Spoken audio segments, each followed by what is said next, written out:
morning, good afternoon, good evening. If you're like some of us, we have been asking blessed Geza and his war veteran friends, are we looking at the end product of this so-called Geza revolution being any different from what happened following the 2017 military coup? More specifically, the 2017 military coup did not change anything other than swap one dictator, Robert Gabriel Mugabe, for another dictator, Emerson Dambuzo Mnangagwa. So, is this case a revolution going to do the same thing? Because there is no doubt. In fact, Geza himself has said it very clearly that he's looking at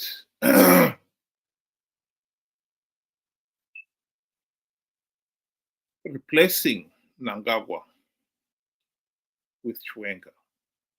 Here is talking to one of the journalists. Are you against the 2030 slogan? Yeah, I'm very much against. I think from my last interview, now that this is bullshit. You know? This is bullshit. But you yes.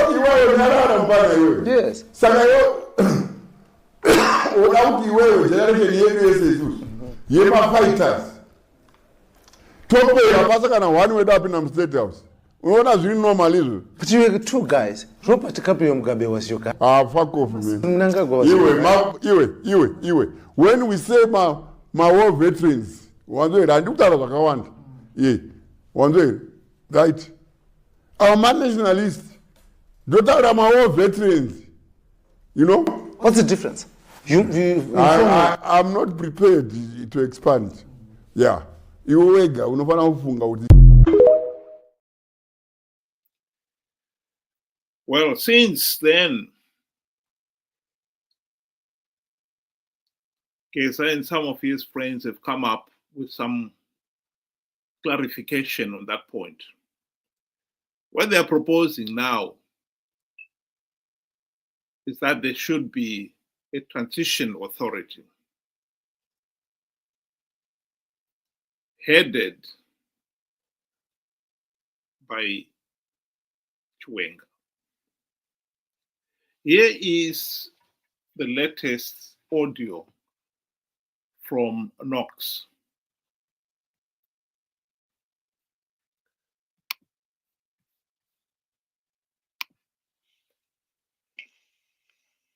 Apologies, Bana Zimbabwe. My audio, my video, my earlier video, it was cut short with technical reasons. But let me finish it via this audio. I'm saying peace. When you are talking of peace, peace is an end to hostilities, but is not an end to conflicts. And the peace is dictated by the political actors of the time. You can have peace, but political conflicts will continue. Like what we had in 1987. There was a peace unity accord. Fake one though. There was a peace. Cessation of hostilities in the Matabeleland and the Midlands provinces. But the conflict rages on. Only that some people are scared to talk about it. It is important for people of Zimbabwe to understand that in a democracy, political power is exercised through political parties. But the way our political parties operate are so much divorced from the democratic norms. Our political parties are also epicenters of dictatorships, deriving from their own constitutions, with one center of power. They create a Frankenstein monster, a very powerful individual, usually those who form the parties, and co-opt other members.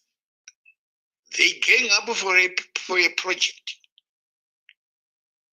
And the unfortunate part of it is that the intelligent, tactful, hypocrites and conmen, they abuse the loyalty led to them by their loyalist supporters. They draw the agenda for their supporters, and they assume that they know it all. And the supporters or the followers are only there to follow. No question. There is no consultation. Political parties can be very dangerous, and they can be very useless, can be source of confusion, because they are managed by power-hungry and ambitious individuals. Never, ever allow your destinies to be dictated to by political managers. Never surrender your destiny to any individual, because there is no social compact between you, the supporter or the voter, and the political leadership. There is no social compact. Whenever they fail to deliver, they will always come with all sorts of lame excuses. They will tell you that situations beyond our control made it impossible for us to deliver. For reasons beyond our control, we couldn't deliver. Give us another chance. This is the problem with politicians. So we say it is your time to put your destiny into your hands. You don't need to be in a political party in order to vote. You can always vote even if you don't belong to any political party. Therefore, there is no disenfranchising in remaining individualistic. Political parties are convenient vehicles because they come up with the policies and the people follow those policies hoping that they will be delivered. But as you are now experienced with, politicians come up with the policies, but the sooner they pronounce those policies, the somersault. Policy somersaults are the norm. So at the end of the day, it is the voter, the supporter, who has invested so much faith and trust in the politicians, but loses everything. That is the game of politics. Politicians are there to create the necessary conditions so that those who can produce goods and services can do it in an environment which is conducive to maximum productivity and production. Politicians don't know economics. They pretend to be everything. Some pretend to be economists. Some pretend to be industrial managers. They know nothing about that. Politicians are good at grandstanding, political demagoguery, empty, useless rhetoric. This is the problem with the politicians. They have a very serious problem. They suffer from a high blood pressure of words,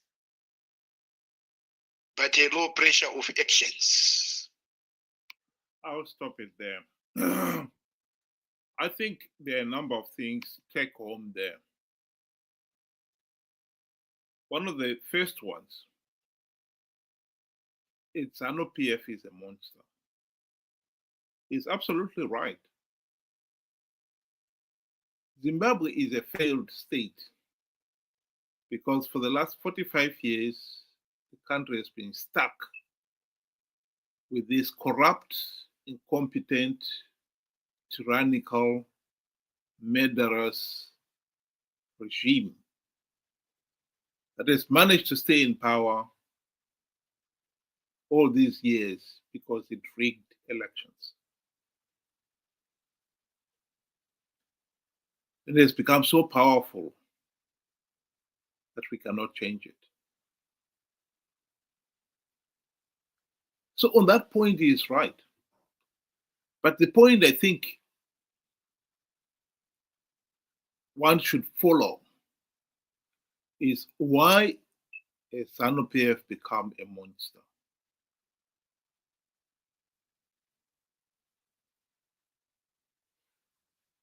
And it is simple enough. Zanu PF, in fact, he covered it in his narrative. Zanu PF has not been accountable to the people. Zanu PF has rigged the elections so that it is not accountable to the people. And if the war veterans are honest, they've got to admit it themselves that they have played along. They have helped to create this monster.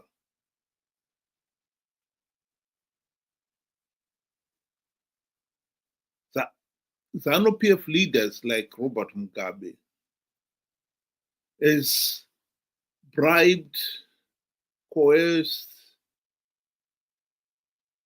and otherwise forced former freedom fighters to subscribe to the notion that Zanu PF is the only party of government. That Zanu PF is the only party that rules Zimbabwe.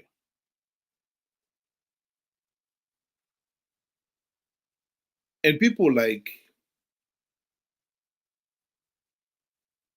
Chris Mutsangwa, now Blessed Geza, and their respective followers have played their part in creating this monster.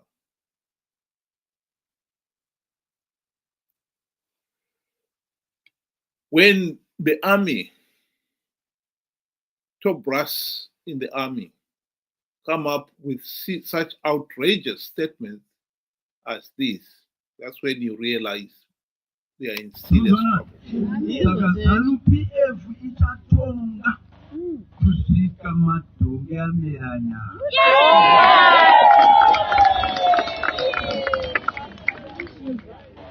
Muchida musingadi.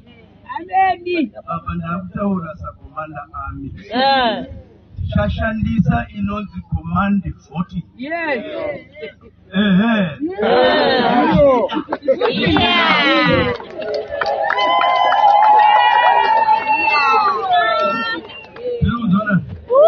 Yayaye masapuku wariti wemusanga chazvigadzira. Yes.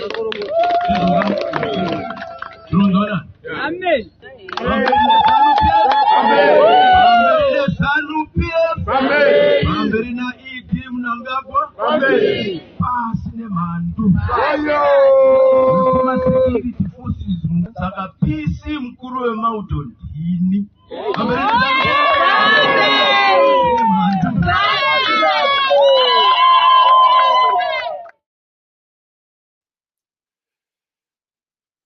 That is the reality.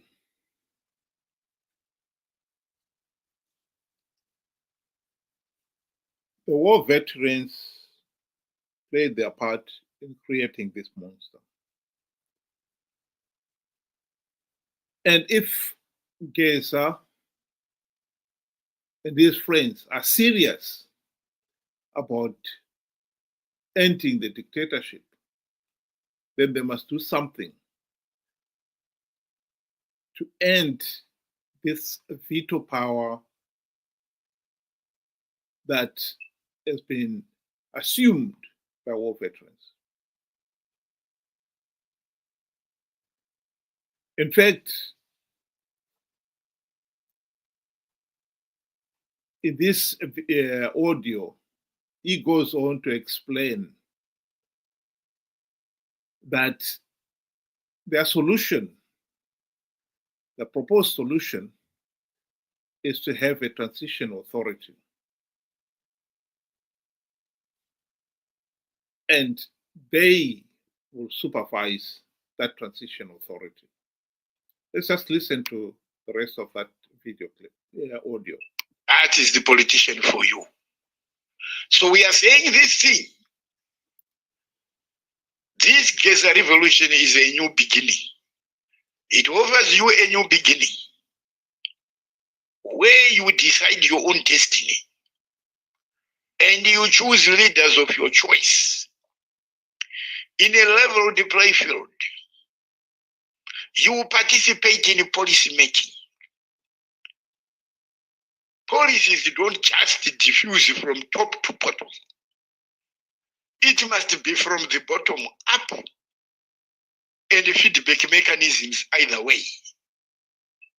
Then that is governing by consensus. That is what we are looking at.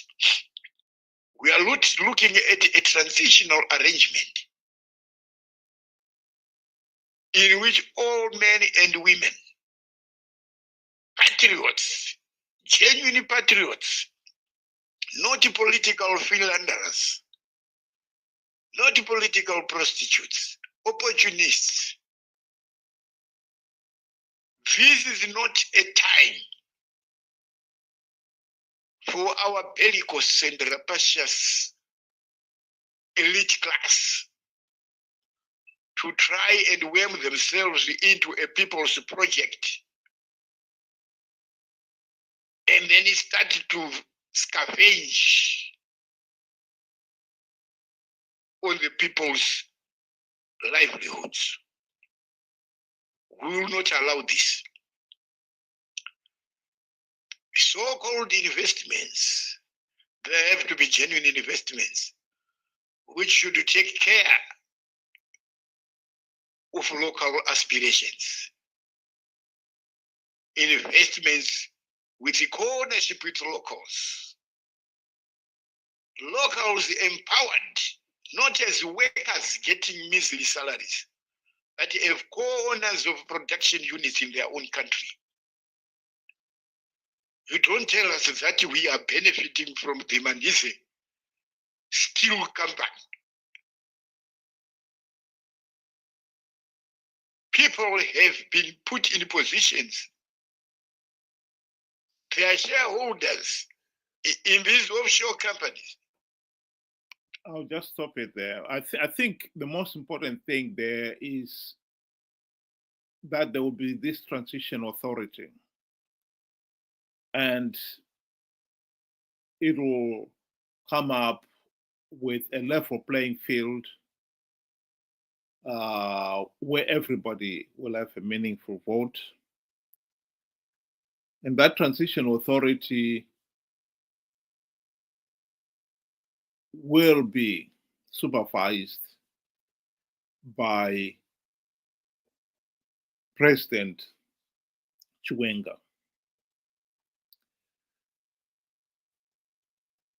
And anybody who tries to worm their way into this people's project, as he calls it, they, meaning Chiwenga's administration, will not allow it. This is the tragedy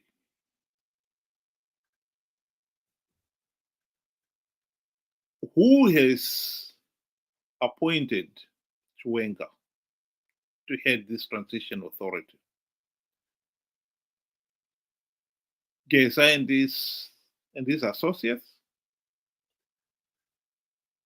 In other words, we still have a select few who think they have the right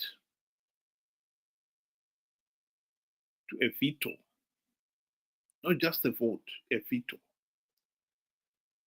They will decide what is good for us all. That is the tragedy here. These individuals have learned absolutely nothing in the last 45 years. Zimbabwe is a failed state precisely because through all those 45 years, we had the Zanu PF ruling elite plus the war veterans.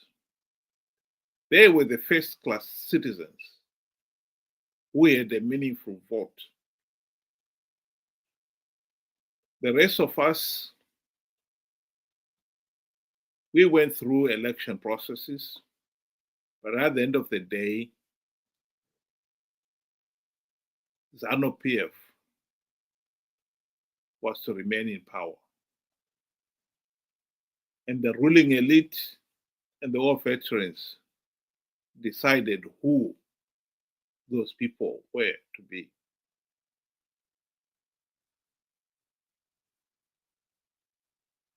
A transition authority that is going to be chaired by Chiwenga and his close associates will dictate what kind of government will emerge and who has got the veto power. No doubt those who have the veto power now and they preside over the transition authority will see to it that at the end of the day, they still have the veto power.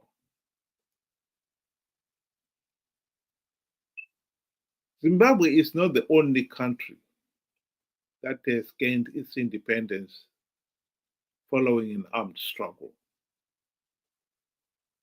Why some people believe that our war veterans are so special, they deserve a special vote that can override the votes of everybody else. Beggars belief.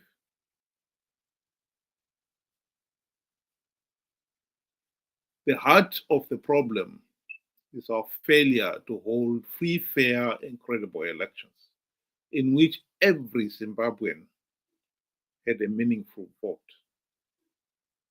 And no one, I repeat, no one had a special vote, had the veto. This transition authority, headed by the very people who believe they've got a veto,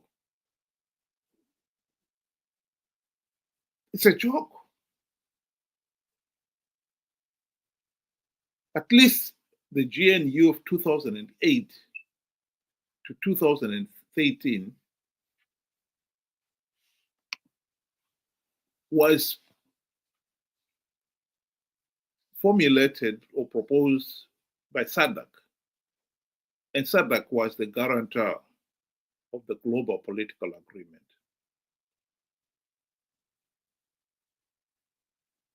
In other words,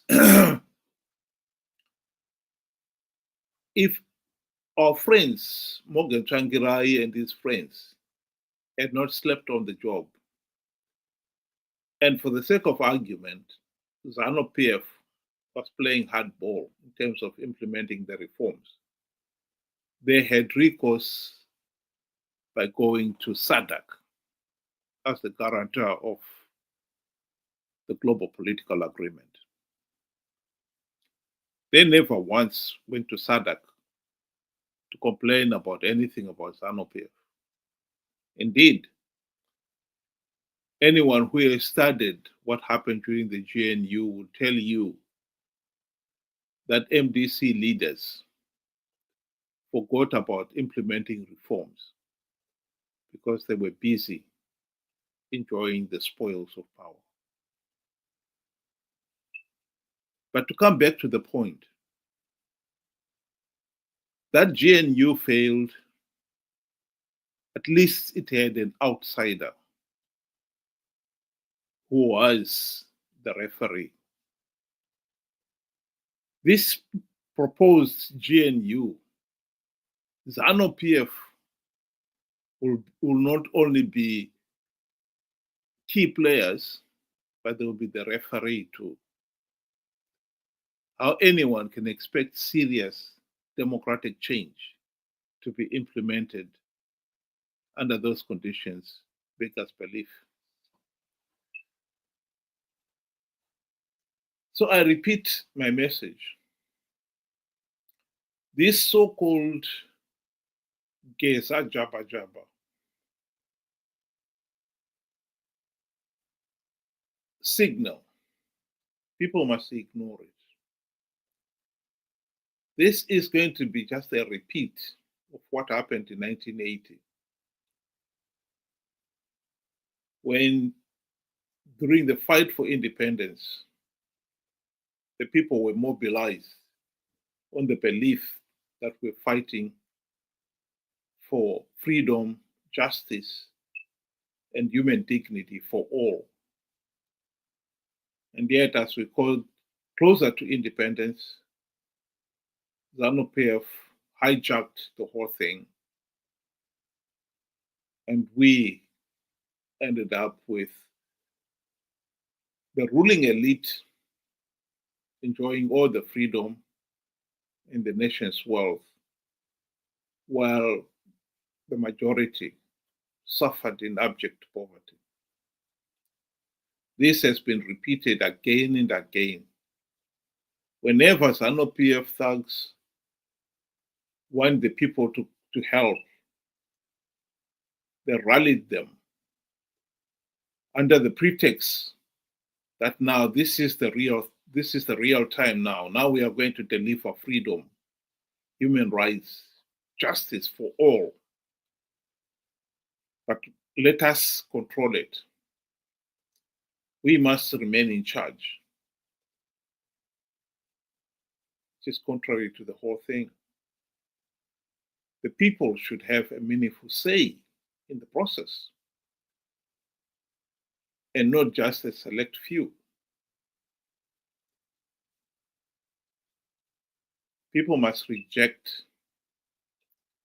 this Geza revolution for what it is. Just another trick by Zanu PF. Just as people were tricked to invade the white-owned farms, Jambanja. And as soon as the farm was secure, the people were booted out of the farm, and the Zanu PF ruling elite and their cronies took over. This is why we are where we are today. And we must put an end to it. Thank you very much. Have a good day.